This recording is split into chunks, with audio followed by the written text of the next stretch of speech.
जम्मू आ गए, दिल्ली आ गए, अलग अलग जगह पे आ गए और अभी सरकार उनको कह रही है कि फिर से हम मेरी बात समझ गए? क्या सबके साथ मर्डर हो जाता है? क्या सारी बहुएं जला के मार दी जाती? नमस्कार दोस्तों, मैं विजेंद्र सिंह परमार पाहुजा लॉ अकेडमी में आपका एक बार फिर से बहुत बहुत स्वागत करता हूं। आज मैं आपके साथ डिस्कस करने जा रहा हूं, हाल ही में सुप्रीम कोर्ट ने एक ऑर्डर में एक बहुत ही महत्वपूर्ण निर्देश दिया है जो कि हमारे जुडिशियल सिस्टम और हमारी जो पुलिस प्रणाली है उसके लिए बहुत ही एक महत्वपूर्ण बात रखता है और महत्वपूर्ण ये मुद्दा यहाँ पर है। क्या कहा है सुप्रीम कोर्ट ने और किस केस में कहा है, आइए जान लेते हैं। सबसे पहले मैं आपको एक थोड़ा सा पीछे ले चलता हूं। 2022 में 7 जुलाई 2022 को एक जजमेंट आया था, काफी लैंडमार्क जजमेंट साबित हुआ था। जजमेंट का नाम था सतेंद्र कुमार अंतिल बनाम CBI. Satendra Kumar Antil versus CBI का एक मामला था, 2022 में आया था, जिसमें बहुत सारी guideline, detail guideline supreme court ने रिलेटेड टू बेल दी थी, रिलेटेड टू अरेस्ट दी थी।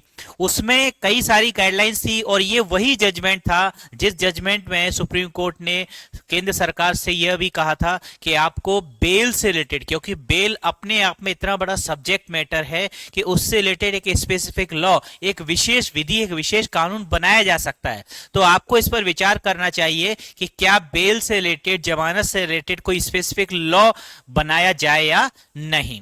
साथ ही साथ इसमें डिटेल्ड गाइडलाइंस दी थी और इस पर ये एक जजमेंट ऐसा है जिस पर कि न्यायालय ने जजमेंट देने के बाद में भी अपनी नजर बनाई हुई है।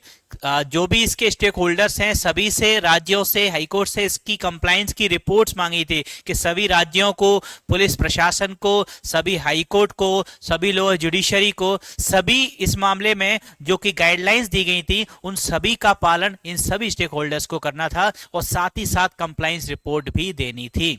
तो इसमें एमिकस क्यूरी एक अपॉइंट किए गए थे, एडवोकेट सिद्धार्थ लूथरा। उन्होंने अभी हाल ही में अपनी रिपोर्ट दी, तो उन्होंने इस रिपोर्ट में एक विषय का चर्चा किया। इस मामले में एक जिक्र किया गया जहां पर पुलिस के द्वारा व्हाट्सएप के थ्रू एक समन भेजकर एक अक्यूज को या एक व्यक्ति को बुलाने की कोशिश की गई थी, बुलाया गया था।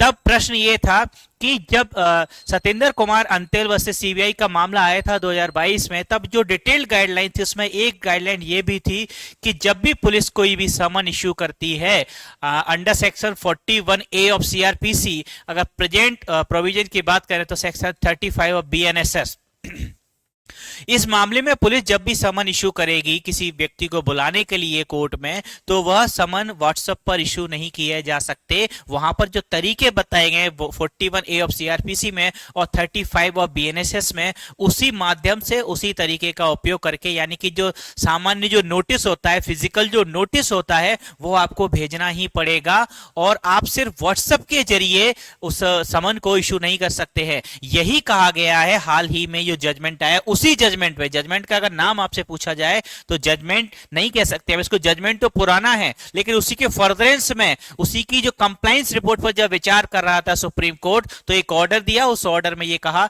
यद्यपि ये फाइनल नहीं है और इससे रिपोर्ट्स मांगी गई हैं और अगली हियरिंग जो है 18 फरवरी की रखी गई है। तो हमारा जो विषय आज का है वो आप देख रहे होंगे, वो ये है कि अब व्हाट्सएप से नोटिस नहीं भेज पाएगी पुलिस, सुप्रीम कोर्ट का बड़ा आदेश। हाँ, तो ये आने वाले एग्जाम के लिए बहुत ही इंपॉर्टेंट पॉइंट हो सकता है। ये इंटरव्यू में पूछा जा सकता है सवाल कि क्या व्हाट्सएप के जरिए पुलिस जो है समन भेज सकती है। तो सामान्यतः अगर इस जजमेंट की जानकारी स्टूडेंट्स को नहीं होगी तो वह एक अपना कॉमन प्रूडेंस लगाकर यही आंसर करेंगे कि हाँ सर, क्योंकि डिजिटलाइजेशन को बढ़ावा दिया गया है, न्यू क्रिमिनल लॉज में तो विशेषकर इलेक्ट्रॉनिक एविडेंस को, डिजिटलाइजेशन को बहुत ज्यादा बढ़ावा दिया गया है, तब डेफिनेटली हम ऐसा कर ही सकते हैं। लेकिन ये उस परसेप्शन के अगेंस्ट, उस परसेप्शन के इतर जाके ये ऑर्डर सुप्रीम कोर्ट का आया है, ये आपको जानना चाहिए।